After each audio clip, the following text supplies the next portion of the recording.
ఆంధ్రప్రదేశ్ ముఖ్యమంత్రి చంద్రబాబు నాయుడు ఏకంగా ఓ అంతర్జాతీయ సమావేశానికి గైర్హాజరవ్వాలని నిర్ణయించుకోవడం సంచలనంగా మారింది.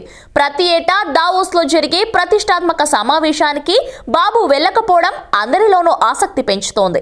ఈ సమావేశంలో పాల్గొనాలంటూ చాలా రోజుల క్రితమే ఆంధ్రప్రదేశ్ ముఖ్యమంత్రి చంద్రబాబు నాయుడుకి ఆహ్వానం అందింది.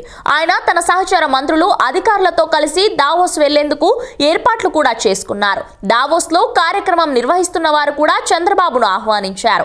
అయితే తాజాగా జరిగిన రాజకీయ పరిణామాలతో సీన్ మారిపోయింది. కేటీఆర్ జగన్ల భేటీతో ఏపీలో ఎన్నికల వేడి మరింత రాజుకుంది. ఒక్కరోజు కూడా రాష్ట్రం వదిలి వెళ్లేందుకు కీలక నేతలు ఇష్టపడటం లేదు. తాము రాష్ట్రంలో లేకుంటే రాజకీయం ఎలాంటి మార్పు తీసుకుంటుందో అని ఆందోళన చెందుతున్నారు. ఈ క్రమంలో విదేశీ పర్యటనలను బాబు జగన్లు రద్దు చేసుకున్నట్లు తెలుస్తోంది.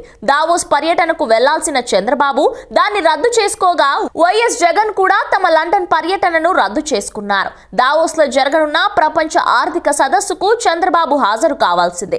ఇప్పుడు ఆయన స్థానంలో మంత్రులు నారా లోకేష్, యనమల రామకృష్ణుడిని పంపించాలని నిర్ణయించారు. మంత్రులతో పాటు మరో 15 మంది అధికారుల బృందాన్ని దావోస్ పంపించనున్నారు.